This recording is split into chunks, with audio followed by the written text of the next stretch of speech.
Está aqui agora é porque você trabalha com contratos e já entendeu que está na hora de você adaptar os seus contratos conforme o legal design, o visual law. E nós vamos receber hoje para conversar sobre esse tema importantíssimo a professora doutora Juliana Justo. Ela é doutora em processo civil e ela vai se apresentar assim que ela entrar aqui, mas a gente vai conversar sobre temas importantes, sobre contratos. O que a gente vai conversar sobre hoje? Existe diferença entre visual law e legal design? Vamos responder essa pergunta hoje. É realmente necessário a gente fazer a adaptação dos nossos contratos, adaptando para o legal design?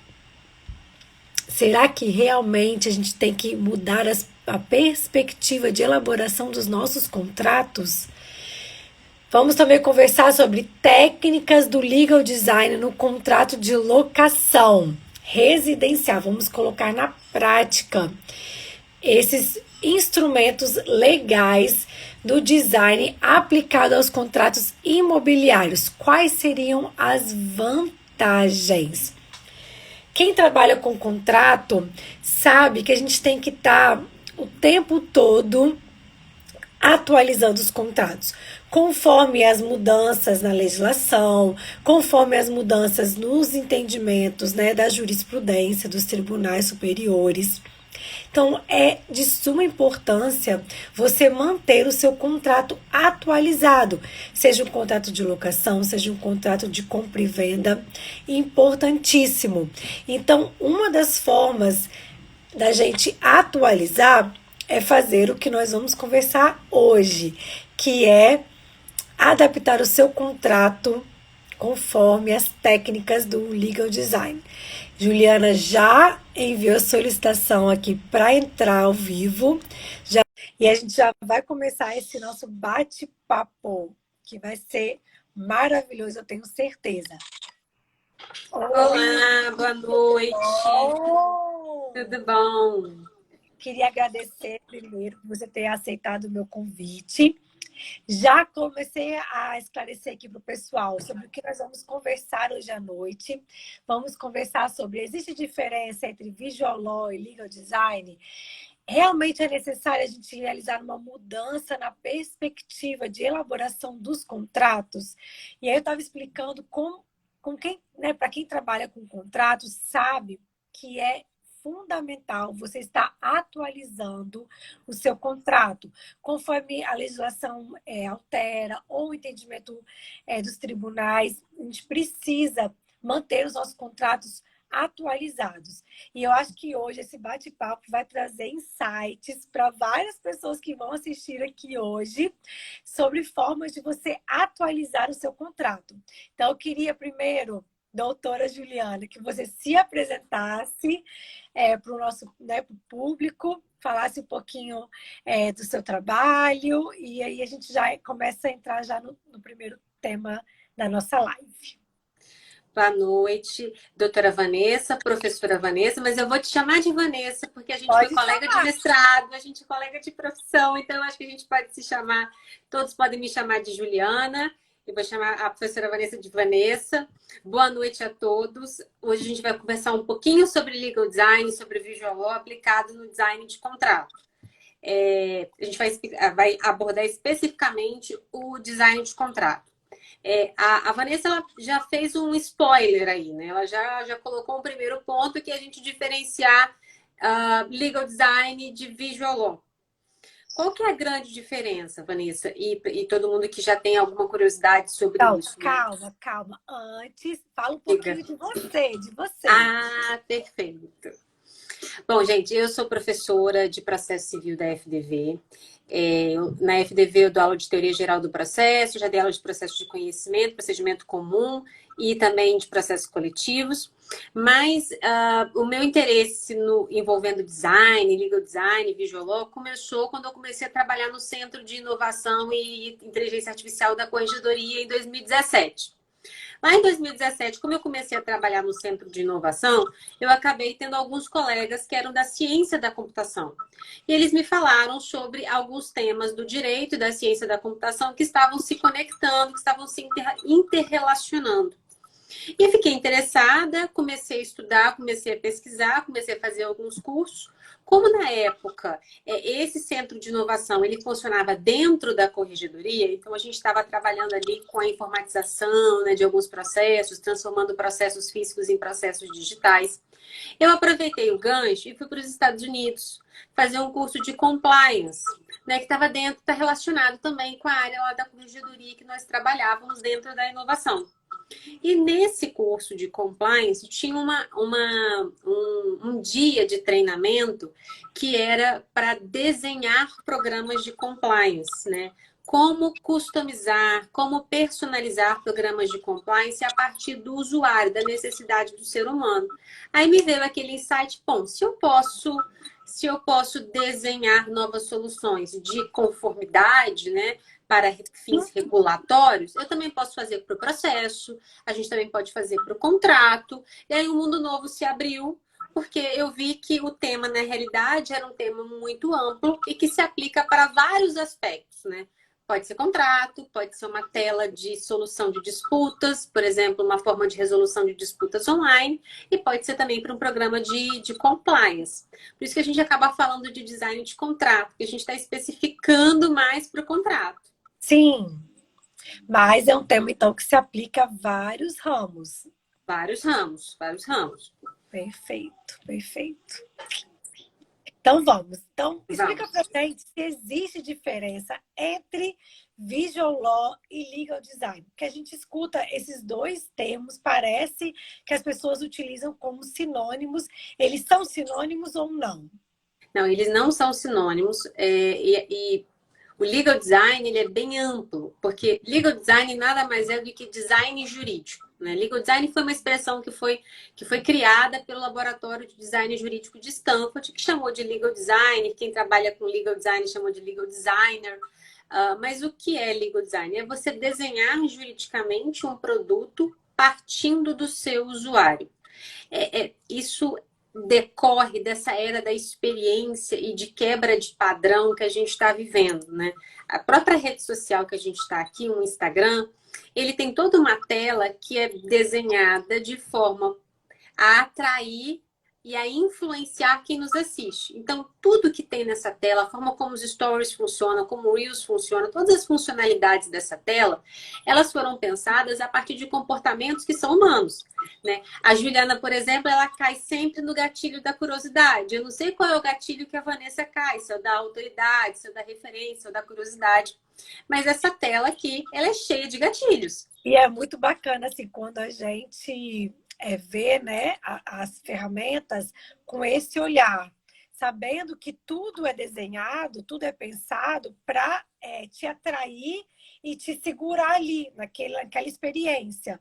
Exato. Então, aquele filme que... O Dilema das Redes. O Dilema das Redes. E quando você assiste o Dilema das Redes, meio que cai uma ficha, né? Como que tudo, como você falou, o Instagram, o Facebook, enfim, todas as redes, elas são pensadas em você, no usuário, quem vai estar ali manipulando, né? E sempre com o intuito, assim, você pode até perceber o pessoal do marketing falando, né?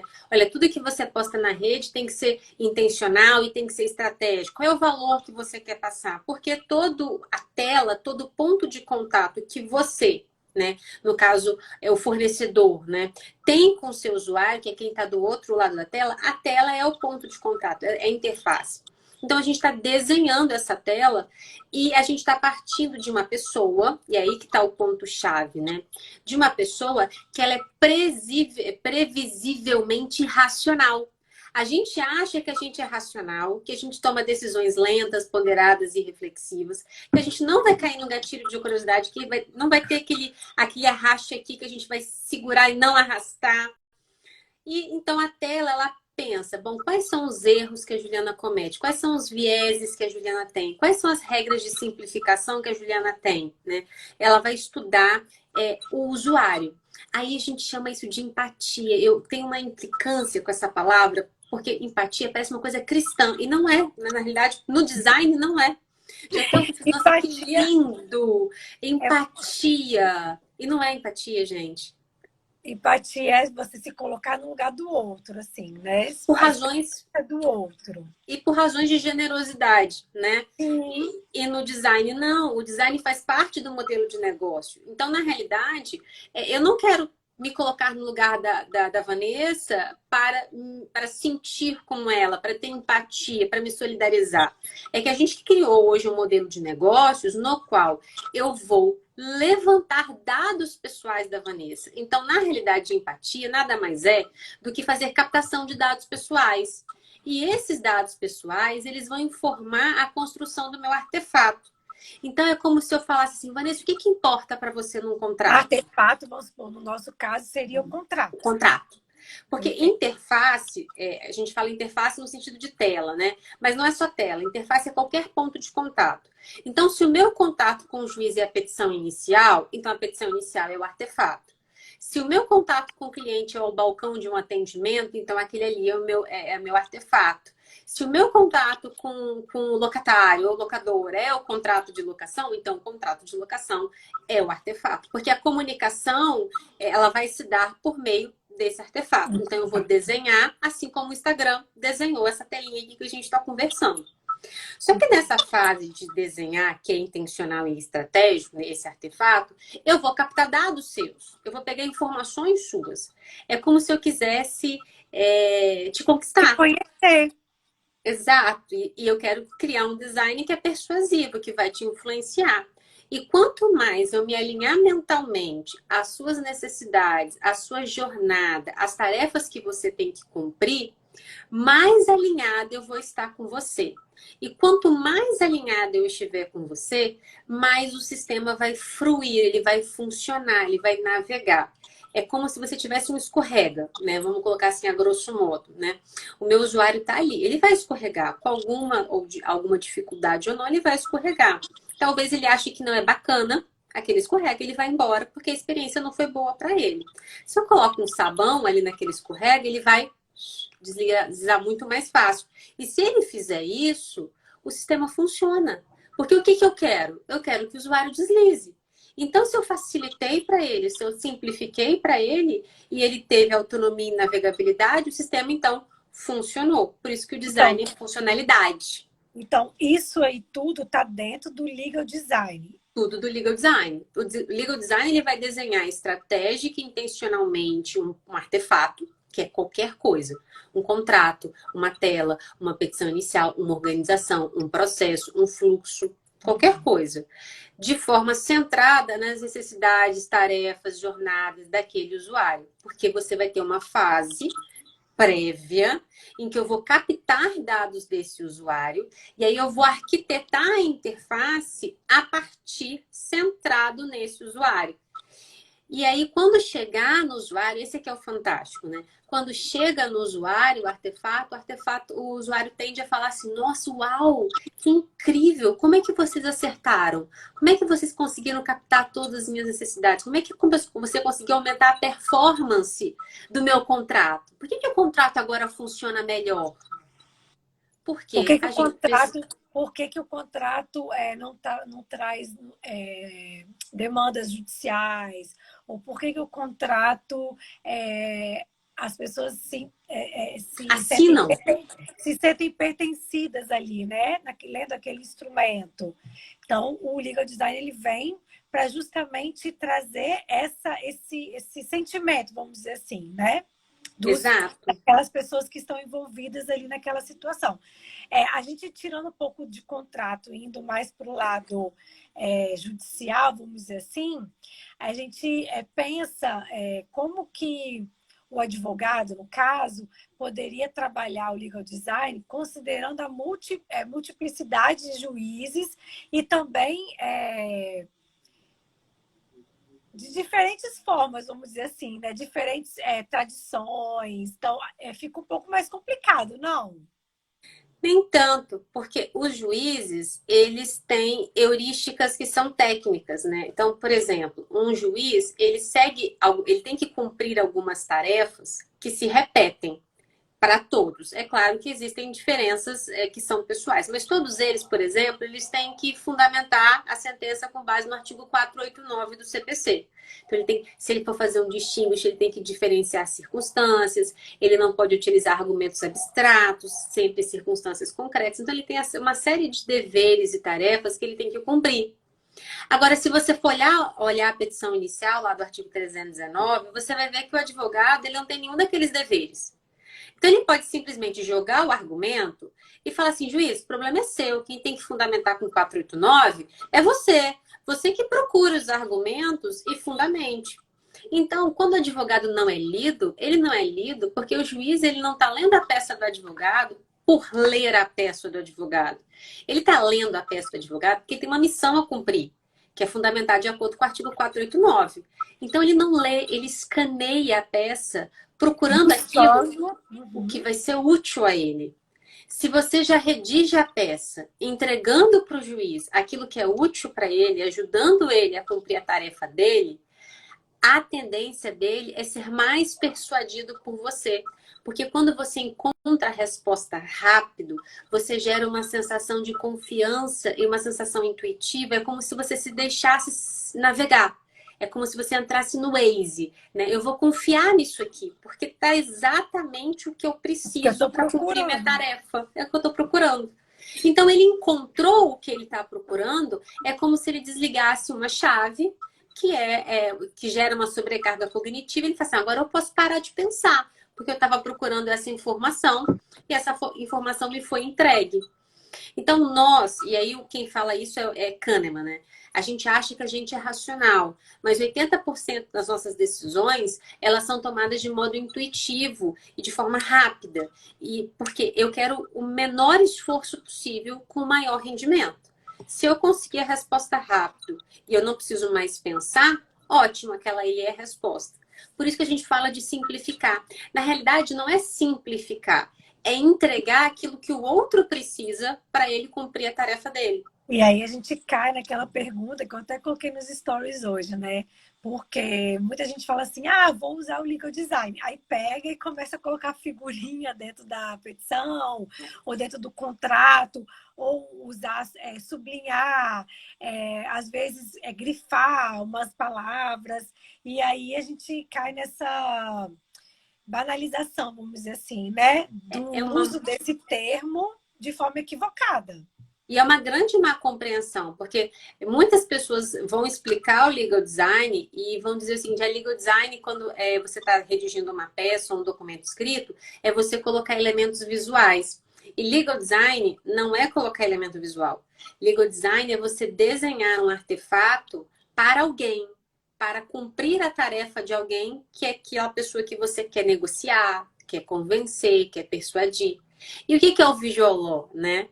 Isso. Se o legal design é você desenhar estratégica e intencionalmente qualquer artefato, pode ser um balcão, pode ser uma tela de computador, pode ser um sistema. Quando você está dentro do âmbito da informação, né? Eu estou falando de texto, de interface, de conteúdo, aí eu estou no âmbito do design, do visual law, que é o infodesign, é o desenho da informação. Quando eu desenho estrategicamente um conteúdo para alguém ser convencido ou para alinhar ideias para tentar uma composição, uma solução consensual, ou para tentar uma convergência de vontades, que é o contrato, né, que é o negócio jurídico, nesse caso eu estou no âmbito do visual law. Então, quando a gente pega o papel lá e começa a redigir o contrato, né, e coloca as cláusulas, ali é o visual law. Agora, numa negociação... Então, seria como se fosse uma materialização? Seria uma materialização de uma tela. De uma tela. Seria o design de uma tela. Por exemplo, dentro do âmbito da tecnologia, né, do design de tecnologia, a gente tem dois nomes. A gente tem o design da experiência do usuário e a gente tem o design da interface do usuário, que é o X design e o Y design. O UX design é o design da experiência. Então, é desde que a Vanessa entra em contato com o meu escritório até a Vanessa sair do meu escritório. Toda a experiência do meu usuário ela é pensada dentro do UX design. Agora, o UI design é quando eu estou diante de uma interface. Então, eu vou pensar, por exemplo, só a tela do meu software. Aí eu vou pensar como é que eu vou Só o contrato. como é que eu vou estruturar esse contrato de modo estratégico e intencional para obter aquele resultado que eu almejo. E aí que foi a pergunta que a gente até conversou mais cedo hoje, né? Bom, quais são os problemas dos contratos imobiliários, né? Quais são as grandes polêmicas que lá na frente vão gerar eventuais conflitos, insatisfações, o locatário vai ficar chateado, o locador vai ficar chateado, isso vai trazer demanda e processo. Então, a gente precisa entender qual é essa necessidade, porque a partir da captação desses dados é que a gente vai voltar para o nosso contrato e vai pensar como que eu vou idear uma solução, eu vou pensar numa solução inovadora de redação dessa cláusula que evite aquele problema no futuro. E aí o contrato, ele vira um eterno protótipo. Por que que ele é um protótipo? Porque eu vou testar esse contrato. Eu vou ter um contrato velho, um antigo, e vou ter um contrato novo. E aí eu vou ver resultado. Bom, botei o contrato antigo Então, e essa etapa está dentro de uma. Porque dentro do Legal Design vocês têm as etapas para serem cumpridas. E essa certo. etapa de você testar o protótipo é uma das etapas, correto? É a etapa final antes do lançamento, né? O Sim. lançamento nada mais é do que você entregar para o teu usuário final. Então, eu vou captar os dados e os problemas, né? Captar qual é o problema do meu usuário no uso daquela interface. Captei o problema, eu vou idear uma solução, vou fazer um brainstorm, vou pensar em como que eu posso resolver aquele problema, reestruturando, redesenhando o contrato. Redesenhei o contrato, eu vou prototipar. Então, eu vou refazer o contrato e vou entregar para um possível usuário. E isso não é complicado, tá? Porque algumas pessoas podem achar que isso é tipo pesquisa empírica no direito. Nossa, então eu vou ter que testar o contrato, vou ter que entregar esse contrato para 30 pessoas, 50 pessoas, para ter uma amostragem válida. Sim. Não, não é verdade. 5 pessoas da sua persona, que é o teu usuário ideal, é suficiente para o teu teste. 5 pessoas, elas revelam 85% dos problemas que aquele contrato, que aquele protótipo revela. Então, eu fiz uma adequação. Eu digo assim, Vanessa, o meu problema é, as pessoas não entendem as obrigações do locatário. Não está claro no contrato que ele veja, assim, isso aqui é a minha obrigação. Eu tenho 10 dias para impugnar o laudo de vistoria, passo o prazo e não impugno. Assim, por exemplo, um que é bem recorrente. Aí a obrigação do locatário informar, quando ele recebe o boleto de condomínio, e tem as taxas que não são devidas por ele, são devidas Uhum. pelo locador. Como, por exemplo, uma taxa extra específica para reforma do prédio, enfim. E ele tem a obrigação, a gente coloca no contrato que ele tem a obrigação de, quando ele pega o boleto, ele efetua o pagamento e informa imediatamente ao locador para ser ressarcido daquele valor que não é de obrigação dele. Aí o que a gente vê muito acontecendo? O locatário paga, o inquilino paga o boleto, não se atenta, não olha, não lê o que ele está pagando, e aí vai acumulando aquelas taxas que ele está pagando de forma indevida, porque quem devia estar pagando era o locador e não ele. E aí vai chegar na rescisão do contrato, ter aquele valor altíssimo que ele não deveria ter pago, pela lei, não é obrigação dele, e gera-se esse desconforto, porque o locador tem que ressarcir, porque realmente o inquilino ele não pode, né, ser onerado nessa situação, mas, ao mesmo tempo, pelo fato do inquilino não ter cumprido a sua obrigação contratual de ter informado ao locador, causa esse desconforto no valor né, do que o locador tem que ressarcir. E aí fica aquela questão, bom, o inquilino descumpriu o contrato, porque não informou no prazo estipulado. Como ele infringiu o contrato, uma cláusula contratual, então o locador pode cobrar dele uma multa contratual. Aí fica assim, começa a negociação. A gente abate a multa contratual do valor, porque ele descumpriu, aí o inquilino fica insatisfeito porque ele pagou no valor cheio, o locador também fica insatisfeito porque ele não quer devolver tudo de uma vez só, quer receber a multa e aí fica essa... E o advogado no meio tentando negociar de um lado e do outro, né? Exato. E aí você tem um problema? Vamos então pensar numa solução. Essa é a dor, né? Essa é a dor porque ele paga ele não se atinge para quem tinha real obrigação. Como é que a gente vai redesenhar esse contrato? Vamos fazer um primeiro protótipo em que a gente vai deixar muito claro no contrato, destacar, colocar uma caixinha em vermelho, olha, obrigação de taxa extra deve ser do locador. Recebeu cobrança, envie, comunique-se imediatamente com o locador ou com a imobiliária. Então, a gente vai tentar essa primeira alternativa e vamos testar. Vamos lançar para o usuário para ver se funciona, se ele conseguiu perceber que essa obrigação é dele. Eventualmente, não percebeu. Aí eu volto para o contrato. Bom, ele não percebeu, então eu tenho que mudar esse contrato.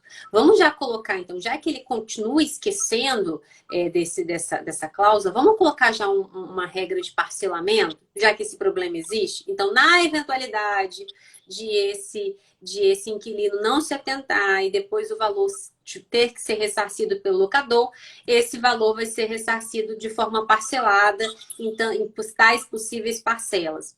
Porque você já tem um problema lá na frente que é previsível. Ele acontece com muita frequência. Como você sabe que o problema é previsível, você traz esse problema para o design do contrato e já tenta remediar. Seja dando ciência, seja dando conhecimento, seja dando gatilho. A gente modula comportamento, segundo quem criou isso aqui, o Instagram, é o PJ Fogg, né? Foi um dos criadores da técnica da tecnologia persuasiva. Ele diz que a gente modula comportamento do usuário de 3 formas: com motivação, com gatilho e com conhecimento. É isso que faz com que o comportamento venha agir. Então, por que o meu usuário não faz isso? Porque ele não sabe, porque ele não tem habilidade, porque ele não tem conhecimento. Então, se esse é o problema, eu vou ter que redesenhar para melhorar esse aspecto do comportamento. Eu vou dar conhecimento. E aí eu vou estruturar de forma que fique claro para ele. Não, meu problema do usuário não é esse. O problema do usuário é que ele tem conhecimento, mas ele não tem motivação. Ele não se importa. E depois eu resolvo isso, eu vou procrastinar, isso não vai ser resolvido agora, depois eu resolvo. Bom, então, como é que eu vou motivar ele para resolver isso agora? Eu vou dar algum bônus? Eu vou dar algum tipo de benefício para ele passar a taxa diretamente para o locador, evitando deixar isso para o final, para rescisão do contrato. Então, eu tenho que dar, aí dentro do funil, né? Eu tenho que fazer alguma coisa de atração, de sedução aqui, para ele embarcar na minha ideia, ou esse não é um problema, né? Aí eu posso ter um outro problema. Ele tem conhecimento, né? Ele sabe, ele entendeu a cláusula, ele tem motivação, ele quer estar atento, ele quer saber, ele quer, de fato, aproveitar uma prerrogativa do contrato e transferir isso logo para o locador. O problema é que falta para ele gatilho. Ele está sempre tão atrapalhado na vida, né, com tantas demandas na vida, que, poxa, passou e não teve aquele gatilho que gerou a ação, não teve uma chamada para ação. E aí tem outras técnicas para você fazer chamada para ação, por exemplo, notificações automáticas, né? Se tiver, por exemplo, um valor a ser pago, pode-se criar um sistema para fazer uma notificação automática das partes, ou um lembrete mensal. Se houver taxa extra esse mês, lembre-se que a obrigação é do locador. Avise a sua imobiliária ou avise o seu locador. Porque aí faltou para ele o gatilho e não o conhecimento e a motivação para cumprir a regra. Então, quando você trabalha com esses 3 moduladores de comportamento, você tem que pesquisar, mas eu não pesquiso o meu usuário a esmo, né? Eu pesquiso o meu usuário, o que falta a ele no comportamento? É gatilho? É motivação? Ou é habilidade e conhecimento? E aí eu vou redesenhar o contrato a partir desses grandes motivadores e elementos do comportamento. Por isso que a gente fala que legal design não é, ou visual, né? Não é você colocar um elemento visual, é você aprimorar a interação. Por isso que é design de interação. Eu não quero que só colocar, não quero fazer uma peça bonita. Você não pega o contrato e joga aquele assim, para mim isso aqui é importante, para mim isso aqui é importante, vai montando. Não, você entende qual a necessidade do outro, né? Como você colocou. E eu queria só agradecer que o pessoal está comentando. Gente, se tiver alguma dúvida, pode colocar que a gente vai respondendo.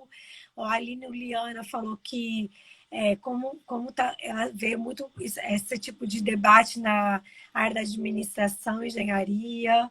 Acha fantástico estar sendo trabalhado no direito. Bruna Lira, que é professora lá da FDV. Exato. Excelente tema. Maria Luísa também. E aí, se tiverem alguma dúvida, é só vocês colocarem aí nos comentários que a gente vai respondendo no final. E eu acho interessante você colocar isso como que a gente tem que esclarecer, né?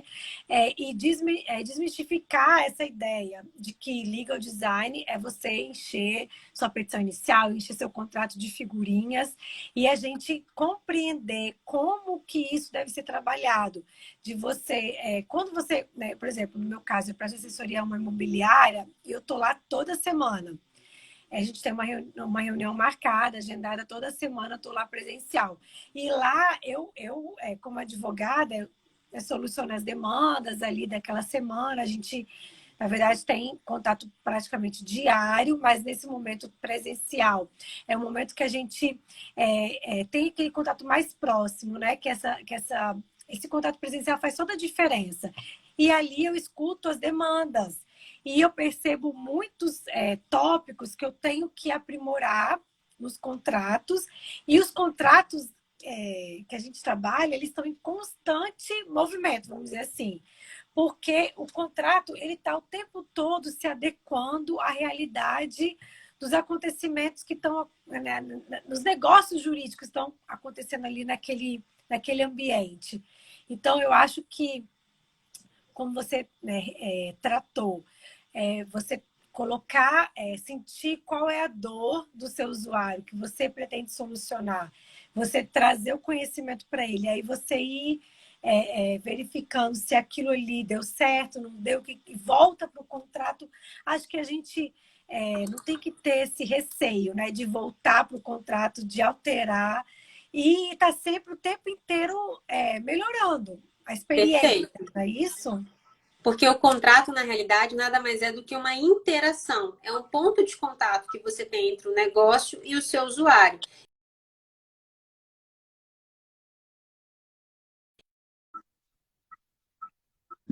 Leva ao comportamento.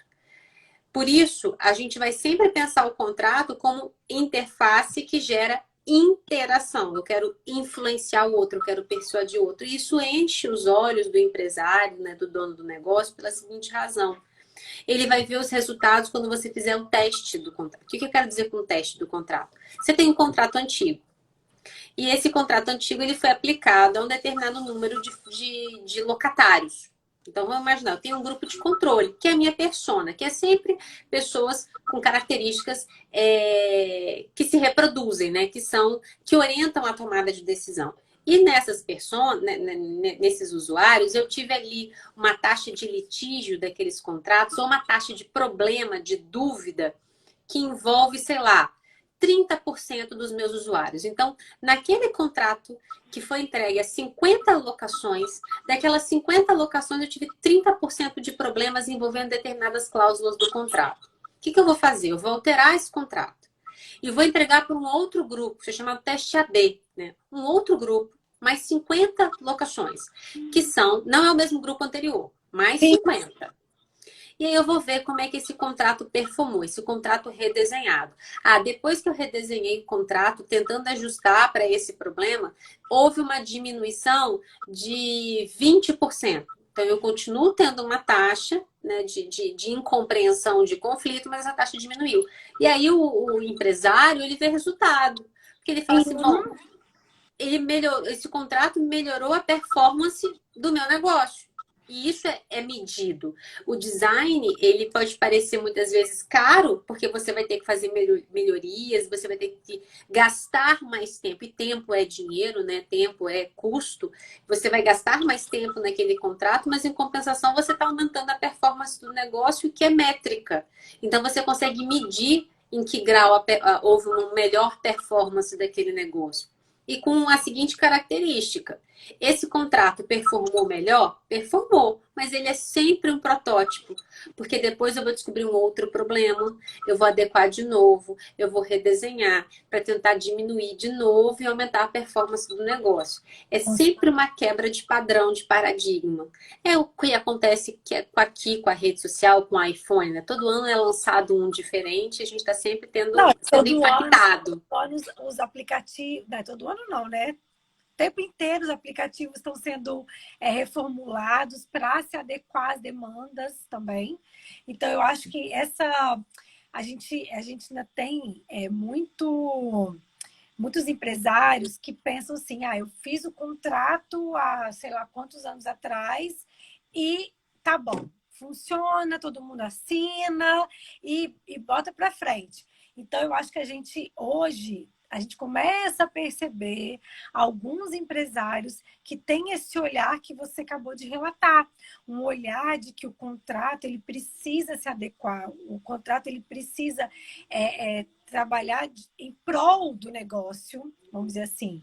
Porque quando você evita conflitos que decorrem do contrato, consequentemente, conflitos que eu não digo nem conflitos judiciais, mas eu digo assim, se você precisa de parar para explicar uma cláusula contratual para o seu cliente, aquilo ali é um conflito no seguinte, Exato. você está parando, tem que ficar explicando. Então, você evitar esses conflitos, vamos dizer assim, isso é você ganhar tempo e que você pode desempenhar outras atividades dentro da sua empresa. Então, ter esse olhar também do empresário, entender, né, essa demanda, como que ele pode poupar o tempo dele, evitando esses conflitos, simplesmente adequando o contrato dele conforme as demandas do usuário, aplicando técnicas do legal design, que é nossa conversa hoje. Quando os empresários entenderem isso, eu acho que vai ser um pulo, né? Até mesmo para evitar esses conflitos internos, vamos dizer assim, administrativos, e também conflitos judiciais, porque acaba que aquela cláusula que ficou, tudo bem, você esclareceu ali no telefone, mas depois, provavelmente, pode ter uma demanda judicial. Imagina, você poder evitar isso daí, né? Por meio E esse pulo do empresário vai ficar no silêncio. Nós, que somos pesquisadores, é que vamos acabar tentando achar qual foi a técnica, a estratégia que foi utilizada para gerar melhor resultado. Vou dar um exemplo aqui. A gente tem várias alterações de interface. Por exemplo, o Netflix altera a interface o tempo todo. Por que será que o Netflix está alterando a interface o tempo todo? Né? Por que eles querem melhorar a interface? Porque eles querem cada vez mais fazer com que o usuário embarque naquela experiência e fique naquela experiência. E a gente quer a mesma coisa, a gente quer que o nosso usuário, que é o contratante, é o locatário, o locador, que ele embarque na experiência do contrato e que aquele contrato que é de trato sucessivo, que ele continue sendo gerido. Porque a gente pensa no contrato muitas vezes apenas como um instrumento de proteção jurídica. Então, se houver um conflito lá no futuro, eu vou pegar aquele contrato e aquele contrato vai ser protetivo de direitos que eu pretendo assegurar. E o que a gente precisa pensar muitas vezes o contrato é um instrumento de proteção legal, mas o contrato é um modulador de comportamento, ele é um mecanismo de gerenciamento de uma relação que perdura no tempo. Quanto melhor eu produzir essa relação, quanto melhor eu gerir essa relação, menos conflitos eu tenho, melhor o negócio performa. Então, se a gente começa a pensar no contrato como um instrumento de gestão de uma relação que existe entre duas pessoas e não apenas como proteção jurídica, a gente traz também um papel para o advogado e um papel para o departamento jurídico, que é um papel de gestor de relações comerciais, negociais, que devem ser realizadas dentro do nosso modelo normativo, né, como garantidor de um modelo que vai atingir um negócio, que vai melhorar o negócio. Então, a gente pode pensar o legal design não só e o contrato não só como instrumento de proteção, mas como instrumento de gestão, porque ele regula comportamento, ele melhora comportamentos e evita conflitos. Nossa, perfeito, porque justamente quando eu estou lá alterando as cláusulas contratuais, para adaptar. Às vezes acontece alguma situação que eu percebo, nossa, isso daqui, acho que melhorando essa cláusula, eu vou evitar no futuro. O meu pensamento é justamente esse que você colocou, de pensar o contrato como uma gestão daquele negócio que está sendo desenvolvido ali. Não pensando em proteger uma parte ou a outra, pensando em como regulamentar aquela situação e gerir mesmo as pessoas que estão envolvidas ali, né? Acho que essa ideia que você trouxe é maravilhosa e é justamente o que encaixa, justamente o que eu penso quando eu estou trabalhando nos contratos. Impressionante como que você expressou, Linha.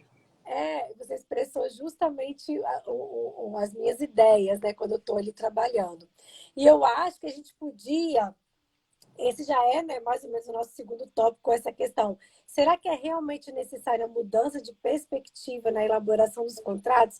E aí, Juliana trouxe de forma brilhante toda essa fundamentação para demonstrar como que é importante a gente mudar mesmo é, essa perspectiva e adaptar os nossos contratos, pensando o contrato como gestão de pessoas e não somente como proteção, né? Proteger uma parte, proteger a outra parte.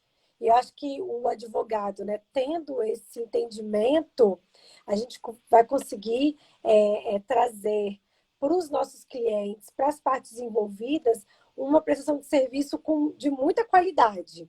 E trazendo também, obviamente, segurança jurídica, mas colocando as pessoas envolvidas também satisfeitas em estarem participando daquele contrato, né?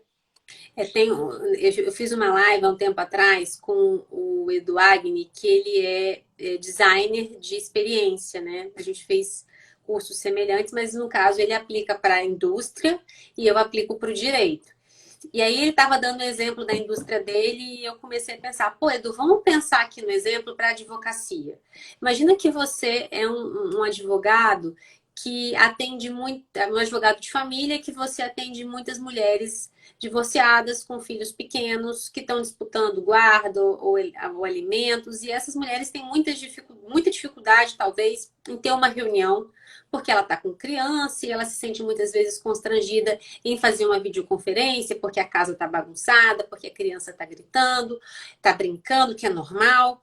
E também fica constrangida de comparecer ao escritório, porque teria que levar, e ela não consegue se concentrar na relação, né? Porque está sempre falando, desce daí, meu filho, vem cá, meu filho, não destrói a biblioteca da tia, né? Não faça isso.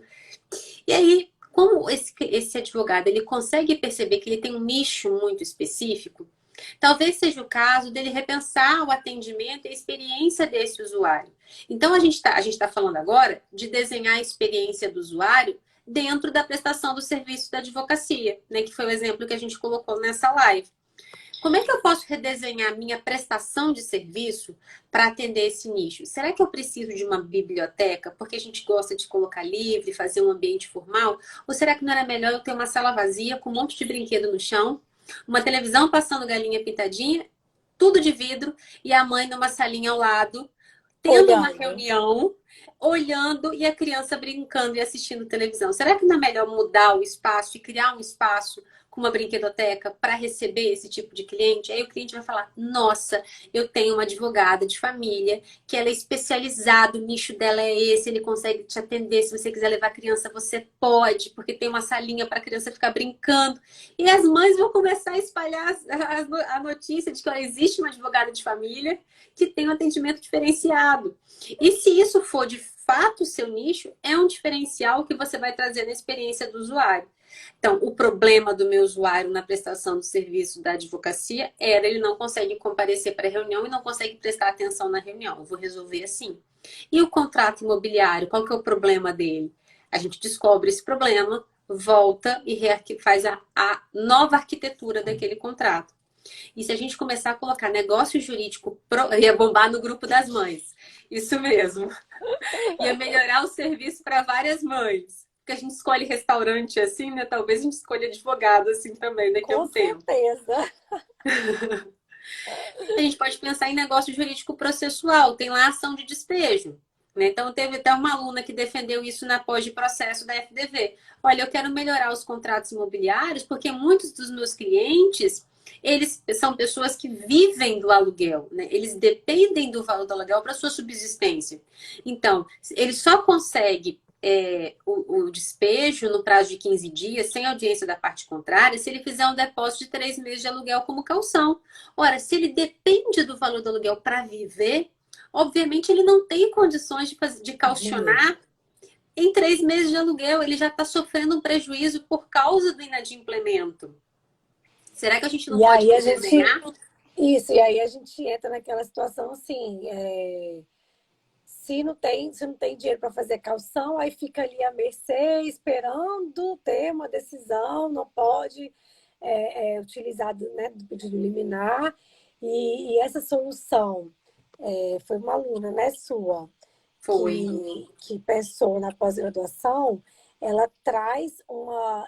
Vamos só para esclarecer para o pessoal que às vezes não trabalha com isso, ela trouxe inseriu dentro do contrato de locação uma cláusula, né, estabelecendo um negócio jurídico processual para estabelecer o seguinte, que as partes convencionaram que, na hipótese de despejo, não seria necessário o depósito dos 3 meses de aluguel. Foi isso, essa Exato. sugestão que ela forneceu. Ela faz um negócio jurídico processual no sentido de que é possível a concessão da decisão liminar, independentemente Da calção. da caução de 3 meses de aluguel. Por exemplo, se a dívida do locatário já for superior a 3 meses de aluguel, nesse caso está dispensado o caucionamento. Se porventura esse locatário, você pode fazer uma outra cláusula, né, convencional, dizendo os valores vencidos, os valores retidos do aluguel reverteriam para o locatário na hipótese de improcedência dessa demanda, da demanda de despejo. Então, você poderia pensar em várias cláusulas, em redação de várias cláusulas para alterar não a gestão do contrato enquanto não inadimplido, mas alterar a ação de despejo no futuro, né? O procedimento comum no futuro. E aí, olha a complicação, Vanessa. Por quê? Será que o locatário vai entender que a gente está fazendo uma alteração de um procedimento, Legal.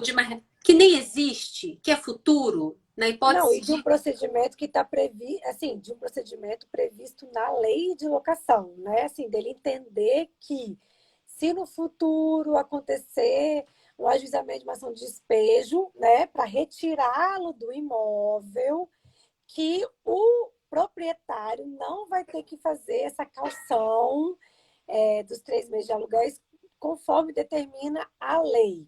Então, perfeito. inserindo esse negócio jurídico processual no contrato, será que o inquilino, na hora que ele lê, ele vai entender o que ele está assinando? Exato. E E aí a gente mais, pode pensar, isso, vamos lá. a cláusula é protetiva dele. Então, por que você cauciona para obter o despejo liminar? Porque você quer proteger, eventualmente, esse Sim, inquilino que não foi ouvido antes da liminar. Ele não foi nem ouvido antes da liminar. O o despejo é objetivo é liminar. assim, olha, se o locador estiver falando besteira, né, pedindo um despejo de forma sem Abusiva. fundamento, exatamente, de forma abusiva, o proprietário calcionando os 3 meses de aluguel, depois, né, se a ação de despejo for julgada improcedente, vai beneficiar o inquilino. Perfeito. Então, o Aí a inquilino. gente vai redigir agora, nesse contrato, que não tem problema nenhum, que não tem conflito nenhum, que ele está abrindo mão dessa caução na hipótese futura de existir um conflito e o juiz mandar ele ser despejado liminarmente sem sequer ser ouvido. E aí é o problema. Será que essa cláusula é válida? Será que esse convencimento, será que esse consentimento foi validamente dado nesse Outorgado. contrato? Uhum. Será que o inquilino ele sabia?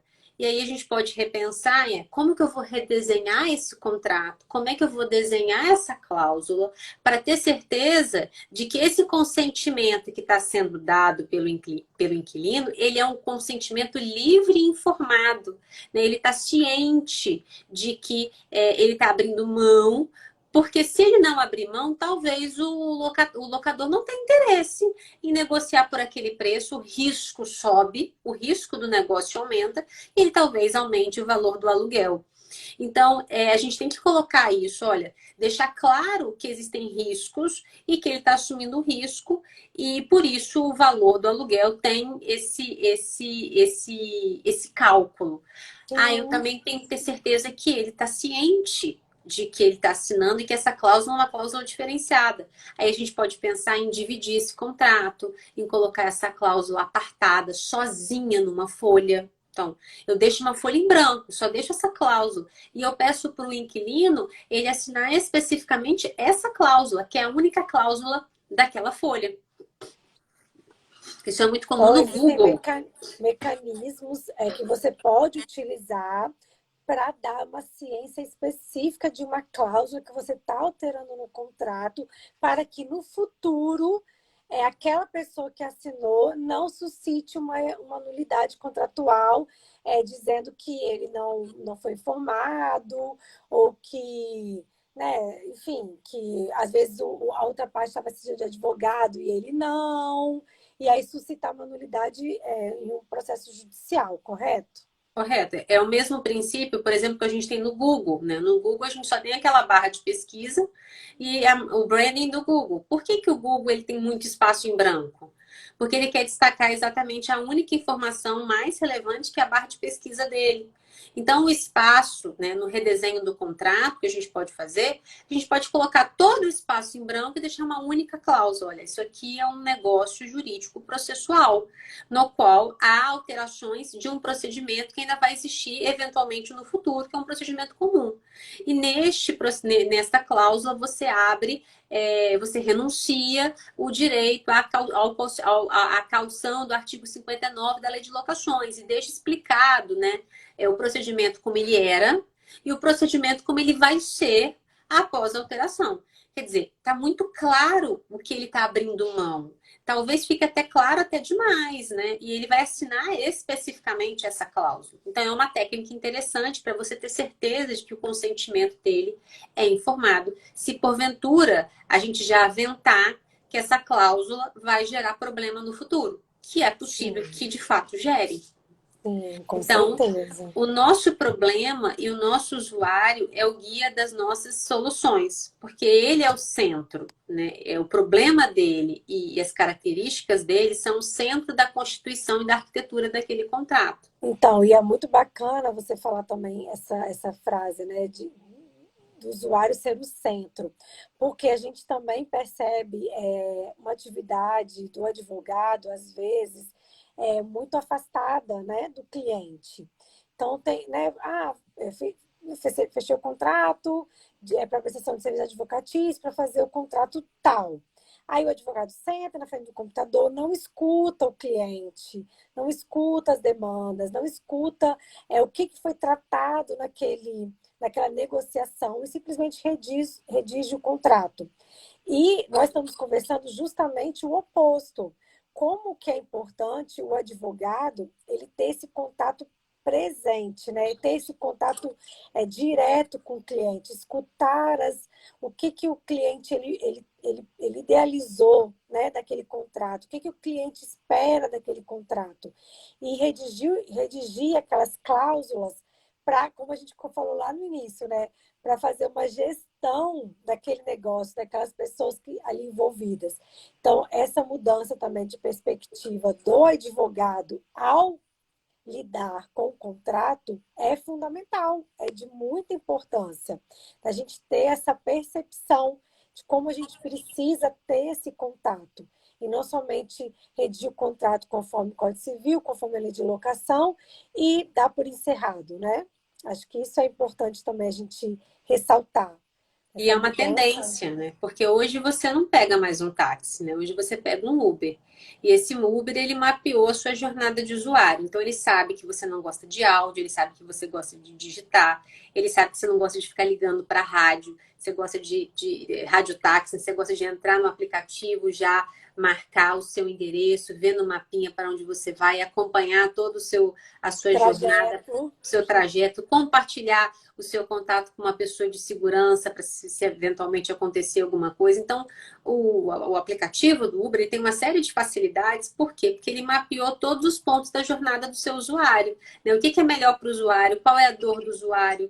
Por que o usuário não quer pegar um táxi? O que incomoda? Eu tenho que andar até o ponto de táxi. O Uber me pega na minha casa e me leva exatamente para onde eu sei que ele vai me levar, segundo o mapa que está dentro do próprio aplicativo. E a gente ainda está oferecendo serviço à la táxi. Né? A gente está oferecendo, eu estou oferecendo meu serviço, você que vem aqui pegar, se você quiser, e eu vou entregar a proteção jurídica. E se der problema depois, a minha obrigação é de meio, não é de resultado. Pois É é. você que lide com isso no seu negócio. E o Uber, não. O serviço, tipo, a uberização do serviço, né, é um serviço que traz a boa experiência. Então, você não quer só entregar uma proteção jurídica para o empresário, você quer entregar para ele uma boa experiência de gestão contratual de relacionamento com os clientes dele. Que seja uma relação segura e, ao mesmo tempo, uma relação protetiva, mas ao mesmo tempo uma boa experiência, né? Que vai gerar navegabilidade, fluidez naquela relação contratual. Aquele deslize, né? No Aquele escorregador, bem deslize macio. naquela relação, com muita tranquilidade, com uma boa experiência. É a tendência, né, do futuro do comércio, da produção de bens e serviços, é a economia da experiência. Que é você ter serviços como Uber, iFood, Airbnb. E a advocacia não está fora desse mercado. A gente vai ter que produzir também, dentro do nosso consultivo, dentro dos nossos contratos, serviços que sejam navegáveis, fluidos e sejam boas experiências para que o empresário, para aquele contratante, para o dono do negócio, dono do apartamento, ele tenha uma experiência que, nossa, agora eu estou tranquilo, né? Eu contratei a Juliana, a Vanessa, a Carla e elas me entregaram uma ferramenta de operação do meu negócio, que me protege no futuro, mas ao mesmo tempo me permite navegar e ter comportamentos que sejam claros, navegáveis, sem gargalos, com a parte que converge hoje comigo, né? Que não E é é minha impressionante adversária. assim, porque a advocacia imobiliarista, ela é o tempo inteiro, principalmente quando você trabalha com contrato de locação, você tem essa relação, né, muito próxima ali, do locador, do locatário. Então, essa experiência, quanto mais você puder trazer, como você falou, uma segurança jurídica e trazer uma boa experiência, imagina, você está ali lidando com do lado do locador, às vezes é o investimento, né, da vida dele, enfim, que tem, né, pessoas que, que vivem, né, dessa renda de imóveis, e do outro lado, o inquilino, o locatário, é a residência dele, é a casa dele, é o lar dele. Então, imagina você, advogado imobiliarista, trabalhando justamente nesse circuito, né? Você precisa ter essa consciência que você está lidando ali com vidas, né, das pessoas, com a casa delas, com o rendimento delas. Então, quanto mais você puder trabalhar de forma a proporcionar essa boa experiência, é o que vai fazer o diferencial entre você ser o ou a advogada imobiliarista, especialista, e você ser um advogado que de vez em quando faz um contrato de locação, que de vez em quando pega uma demanda imobiliária, que não se aprofunda nisso daí, que não sente, né, a dor do usuário, que não se preocupa em solucionar as questões que você, né, que você vai precisar solucionar para trazer uma boa experiência para aquelas pessoas ali envolvidas. Acho que isso que a gente tem que refletir e cada vez mais propagar essa mudança mesmo da mentalidade dos advogados que trabalham com direito imobiliário. Maravilhosa essa conversa. Também. Conheci Gente, muito olha só, também. já chegamos 9 horas da noite, ó. A gente já falou de visual law, legal design. Tem diferença, sim. e Juliana colocou para a gente todas as diferenças. Conversamos sobre essa necessidade de mudança de perspectiva na elaboração do contrato. E também falando das vantagens, né, dos instrumentos do legal design aplicados ao contratos imobiliários. Então, a gente já passou pelas as propostas, né, que a gente tinha colocado para essa live. E eu queria saber se alguém aí tem uma pergunta, se quer fazer, senão a gente já vai partir para o encerramento da live, né? E queria agradecer muito, Juliana, por ter participado, aceitado o meu convite. E eu acho que a gente pode pensar, acho que na próxima live a gente já pode fazer você mostrando para a gente aí um contrato, hein, Ju? O que você acha? Eu acho excelente, a gente pode mostrar. Não é? Eu acho que o pessoal vai gostar de ver na prática, de repente, um contrato de locação com algumas cláusulas redesenhadas conforme Olha o aí, ó. legal design. Olha ele aí. Isso é um contrato Opa! redesenhado, ó. Havia uma dúvida sobre o risco, de quem era o risco, quem na hora da entrega de um produto no porto, então eles foram mostrando cláusula por cláusula. Se a entrega for num ponto dentro do caminhão, o risco é do fornecedor. Se a entrega for em determinado ponto do porto, o risco altera para o outro, para o contratante. Então, eles desenharam para deixar claro em qual momento o risco é transferido durante o transporte de uma determinada carga entre o navio e o porto. É Nossa, bacana, ser um contrato. maravilhoso.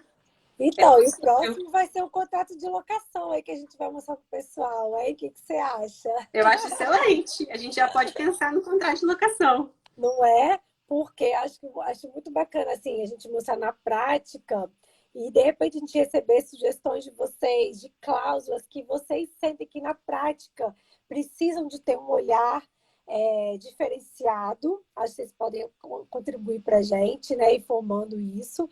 E a gente marca uma próxima live no mês que vem para a gente tratar sobre esse assunto, hein? As cláusulas que vocês Perfeito. sugerem que sejam adaptadas ou alteradas conforme o legal design. Acho que vai ser bacana a próxima live. Hein? Perfeito, perfeito. Já está Ó, aceita. já tivemos aqui um gostei aqui, hein? Então, gente, eu queria agradecer a todo mundo que ficou até aqui, né, com a gente e deixar a Juliana aí se despedir e depois eu me despeço.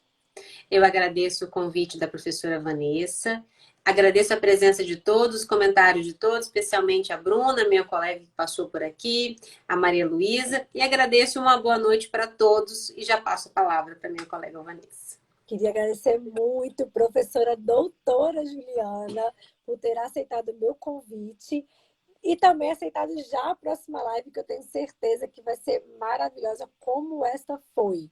Então, agradecer a todo mundo que esteve presente. Se quiserem já mandar sugestões de cláusulas contratuais para a próxima live, fiquem à vontade. Então, até a próxima. Uma boa noite. Boa noite.